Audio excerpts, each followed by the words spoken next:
오늘 고린도전서 7장 12절에서 24절 말씀을 통해서 인생의 승리자는 사명에 따라 사는 자입니다 라는 제목으로 셀라이프 큐티 함께 은혜 나누기를 원합니다. 먼저 본문을 읽고 어떠한 생각이 드셨을까요?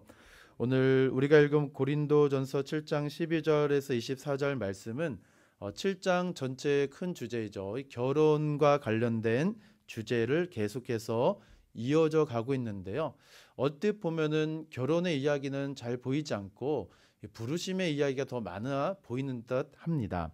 하지만 오늘 우리가 읽은 고린도전서 7장 그리고 지난 시간에 나누었던 이 6장 말씀을 계속해서 연결지어 보면은 6장에서도 음행과 음란은 다루지만 그 가장 큰 목적은 우리가 몸으로 하나님의 성령이 거하시는 거룩한 성전을 통하여 하나님께 영광을 돌리는 것이었죠. 그리고 이러한 연장선에서 결혼의 시각을 바라보게 되어지면 단순히 한 남자와 여자가 만나서 결혼하고 가정을 이루고 자녀를 낳는 이러한 삶에서 머무는 것이 아니라 하나님께서 왜 나를 우리 가정으로 불러주시고 왜 나를 한 사람의 남편으로 한 사람의 아내로 불러주셨을까라는 이 부르심의 소명의 자리로 하나님이 저와 여러분을 인도하심을 보게 됩니다. 그렇기 때문에 각 사람이 처한 이 가정에서 그 환경과 상황이 다 다르겠죠. 또한 우리가 처한 일상의 환경도 다 다를 것입니다. 그럼에도 불구하고 하나님이 왜 나를 여기로 보내주셨는가라는 이 부르심 앞에 이 부르심의 소명을 우리가 발견한다면 우리의 가정도 우리의 결혼 생활도 우리가 속한 일터와 직장과 사업장도 하나님의 나라로 가득하지 않을까라는 생각이 들었습니다. 두 번째로 이 본문에 나타난 인물, 사건, 장소가 오늘 본문과 어떤 관계가 있을까라는 것입니다.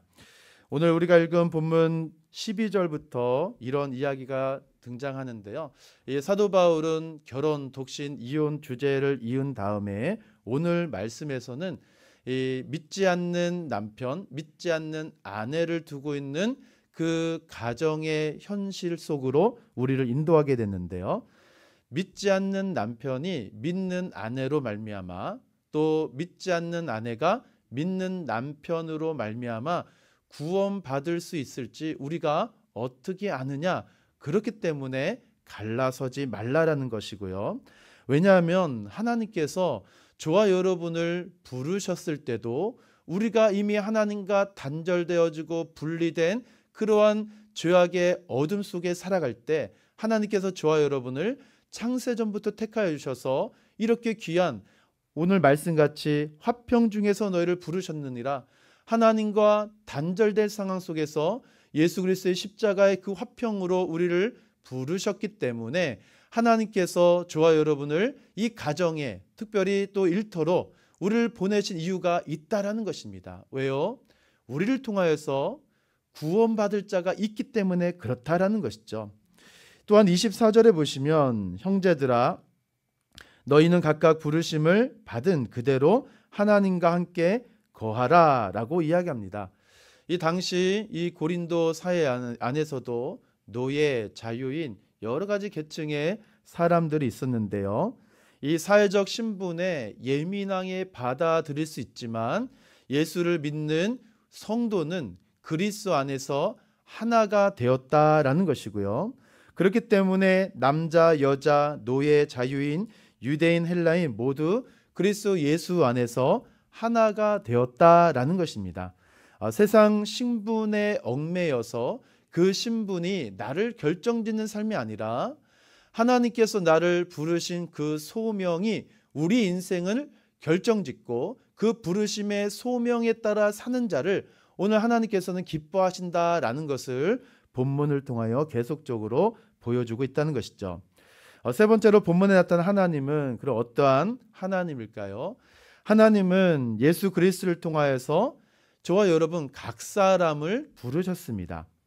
예수 그리스도께서 우리를 위하여 이 죄값을 지불하신 이 그리스도의 화평, 그리스도의 화목으로 말미암아 저와 여러분을 이 부르심의 소명의 자리로 인도하여 주셨고 이제는 우리가 이 세상에 속해 있으나 세상과 구별된 하나님의 종으로 살아갈 수 있도록 우리를 부르신 하나님을 보게 됩니다. 이러한 관점으로 오늘 우리는 두 가지로 우리의 삶 속에 적용해 보길 원하는데요. 첫 번째는 하나님이 부르신 그 축복을, 하나님이 저와 여러분 부르신 이유는 그 축복을 주시기 위함이다라는 것입니다. 여기서 말씀드리는 축복은 구원의 축복을 의미하는데요. 이 축복이 어떻게 이어질까요? 믿지 않는 아내, 믿지 않는 남편들에게 이 구원의 축복이 흘러간다라는 것입니다. 저와 여러분을 각 가정으로 부르셔서 한 아내의 남편으로, 한 남편의 아내로 이 부르심의 소명을 우리가 발견해야 되는데요. 믿지 않는 남편 때문에 얼마나 많이 괴로우시고 믿지 않는 아내 때문에 얼마나 많이 마음에 속상하시는 그런 각 가정의 환경과 상황이 또 그런 고충이 다 있을 줄 압니다. 우리 성도님들과 만나서 대화하다 보면은 이러한 환경과 상황에 노출되어 계시고 직면한 우리 성도님들의 그 마음 깊은 간절한 기도 제목이죠. 사랑하는 남편이, 사랑하는 아내가, 사랑하는 자녀가 교회에 나오기를, 구원받기를 평생토록 기도하시는 우리 성도님들을 만나곤 하는데요. 하나님께서 그러한 상황 속에 나를 왜 우리 가정으로 부르셨을까? 왜 나를 이러한 가정으로 결혼하게 만들었고 왜 나를 이러한 가정을 인도했을까라는 푸념이 아니라 하나님께서 나를 이 가정으로 보내주신 목적이 있다라는 것입니다. 이 목적이 무엇일까요? 바로 축복의 통로, 구원의 통로로 저와 여러분을 삼아 주셨다라는 것입니다. 믿지 않는 배우자로 말미암아 힘들고 고통스러워하는 분들도 계시지만 그에 못지않게 믿는 배우자로 말미암아 믿지 않는 배우자, 믿지 않는 자녀들이 그리스도께로 돌아오는 경우도 많다라는 것입니다. 무엇을 의미할까요? 우리 사랑하는 성도 여러분을 각 가정으로 부르신 하나님의 소명이 있다라는 것입니다.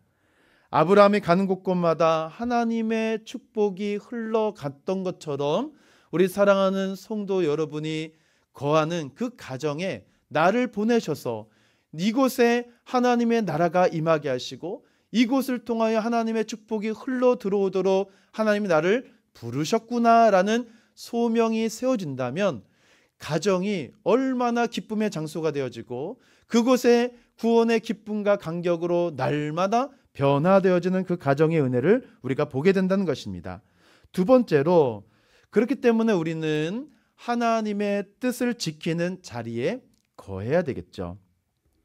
하나님의 부르심을 받은 이 고린도 교회 성도 가운데 자기 자신의 상태, 신분에 대하여 불만족을 표현하고 내 상태, 신분을 바꾸려 하는 자들이 있었습니다. 그래서 내가 예수를 믿으면 이제 이러한 신분의 삶에서 벗어날 거야 하는 사람들이 있었다라는 것이죠. 그러나 바울은 어떻게 이야기할까요? 하나님이 부르신 그대로 있으라라고 권고하고 있습니다. 할례나 무할례가 중요하지 않다라는 것이죠. 노예나 자유인이나 중요하지 않다라는 것입니다. 하나님이 불러주신 자기 자신의 처지에서 마음을 다해 하나님의 뜻을 지켜 행하는 삶, 그를 하나님이 오늘도 기뻐하시고 원하신다라는 것입니다. 무엇일까요? 하나님께서 저와 여러분을 부르시는 그 부르심의 그 상태 그대로 있으라는 것입니다. 그 부르심의 상태 그대로 하나님의 말씀을 지켜 행하는 그 모습을 통하여 그가 속한 가정, 그가 속한 일터, 그가 속한 직장, 삶의 모든 환경이 그가 하나님의 말씀을 지켜 행하는 삶을 통하여 그 주변이, 그 환경이 달라진다라는 것입니다. 무엇이겠습니까? 이것이 바로 복음의 선한 영향력이죠. 하나님의 저와 여러분을 부르신 이 부르심의 소명이 이와 같다라는 것입니다. 이 부르심은 성령님께서 저와 여러분을 우리의 마음에 내주하시는 이 유효한 부르심 가운데 저와 여러분을 부르셨습니다. 하나님께서 이 어둠 속에서 헤매는 저와 여러분을 사랑의 아들의 나라로 건져주신 이 부르심이 확실하다면 내가 속한 이 환경과 상황을 탓하는 것이 아니라 그곳에서 기쁨으로 하나님의 영광을 드러내는 삶을 살아간다는 것이죠. 환경과 상황을 탓하는 것이 아니라 이곳에 임하신 하나님의 나라를 내가 경험함을 통하여서 나를 통하여 드러나는 이 빛과 소금의 삶으로 내 주변의 많은 영혼들이 그리스도께로 인도함을 얻는 이 부르심의 축복의 통로로 저와 여러분을 사용하시고 불러주셨다라는 것입니다. 그렇기 때문에 성도가 되었다고 해서 갑자기 직장을 그만두시면 안 됩니다. 성도가 되었다고 해서 모두가 다 신학교를 가시면 안 되는 것이죠. 우리는 무엇이 되어야 될까요? 성도가 되었다라는 것은 그리스도의 종이 되었다라는 사실입니다. 그리스도의 종이 되었다라는 것은 그리스도 예수 안에서 자유만을 누릴 뿐만 아니라 그분의 종으로 우리가 살아가는 것. 그렇기 때문에 내가 속한 가정, 일터, 환경, 여러 가지 상황과 환경 속에서 그리스도를 닮아가는 삶, 무엇일까요? 겸손과 헌신과 수고와 자청하는 마음으로 살아가는 것입니다. 그렇기 때문에 직장 상사가 나를 힘들게 할지라도 우리가 그에게 충성할 이유가 무엇일까요? 우리는 눈에 보이는 사람에게 만족을 주는 것이 아니라 보이지 아니하는 거룩한 주님을 섬기는 자이기 때문에 그렇습니다. 사랑하는 성도 여러분, 모든 상황 속에서 우리는 그렇기 때문에 예수 그리스도의 십자가를 의지함으로 어떤 환경과 상황 속에서도 감사함으로 이 복음에 합당한 삶을 살아가는 자, 그가 바로 하나님의 이 부르심의 사명을 아는 자입니다. 사랑하는 성도 여러분, 저와 여러분은 예수 그리스도의 십자가의 보혈로 그 보혈의 값으로 구원받은 자입니다. 그렇기 때문에 우리의 모든 인생의 시각, 가치관, 방향은 하나님의 영광을 향하여 서 있어야 되는 것이죠. 이것이 바로 부르심의 감격이고 부르심의 확신입니다. 어느 곳에 있든지 간에 이곳에 임하신 하나님의 나라를 우리는 날마다 기뻐할 수가 있는 것이죠. 그렇기 때문에 하나님이 함께 하시는 상황보다 더 좋은 상황은 없다라는 것입니다. 하나님이 함께 하시는 상황임에도 불구하고 뭔가 부족하다라고, 뭔가 나는 다른 사람에 비해서 나는 뭔가 부족해, 나는 뭔가 다른 사람에 비해서 낙후돼 있어, 이러한 비교 의식을 가져서는 안 된다라는 것입니다. 지금 하고 있는 일로 우리 인생이 결정되는 것이 아니죠. 내가 지금 사명을 품고 사느냐 아니냐에 따라서 내 인생, 그리고 나를 바라보는, 나와 함께하는 모든 다른 사람들에게 큰 영향력이 미치기 때문에 그렇습니다. 사랑하는 성도 여러분, 사람은 자기 자신의 처지가 보잘것없다고 생각하면은 하나님이 나와 함께하지 않는다라고 쉽게 결정짓는 것이 바로 우리들의 모습입니다. 그러나 이러한 생각 하시면 안 되겠죠. 하나님이 나를 어떻게 부르셨는가? 예수 그리스도의 이 십자가의 보혈로, 그 값진 은혜로 우리를 부르심을 우리가 안다면 내가 어느 곳에 있든지 간에 우리는 감사함으로 살아갈 수 있고, 그곳에서 예수 믿지 않은 수많은 환경과 상황 속에서 오히려 섬기고, 오히려 자청하고, 오히려 기뻐하고 감사하는 모습을 통하여 예수 믿지 않는 우리 남편이, 예수 믿지 않는 우리 아내가, 예수 믿지 않는 우리 사장님이, 예수 믿지 않는 많은 동료들이 나를 바라보면서 궁금해할 수밖에 없는 것이죠. 어떻게 기뻐하는 것이지? 어떻게 이러한 상황 속에서 감사할 수 있지? 어떻게 이러한 상황 속에서 웃을 수 있지? 그 비결을 우리는 어떻게 이야기할까요? 예수 그리스도 때문입니다. 하나님의 은혜 때문입니다. 나를 구원해 주신 십자가 은혜 때문입니다 라고 말할 수 있는 것, 그가 바로 인생의 승리자 아닐까요? 사랑하는 성도 여러분, 오늘 저와 여러분에게 주어진 환경과 상황은 각 성도님마다 다 다를 것입니다. 그럼에도 불구하고 저와 여러분을 부르신 이 부르심의 소명, 그리스도 예수께서 하나님과 화평을 이루신 이 십자가 은혜는 우리 모든 성도들에게 동일하게 주어진 은혜입니다. 이 은혜를 가지고 다양한 환경이지만 그곳에서 감사하고 그곳에서 이 복음에 합당한 삶을 통하여 하나님께 영광 올려드리는 믿음의 귀한 사명자 되기를 주님의 이름으로 축원함을 드립니다.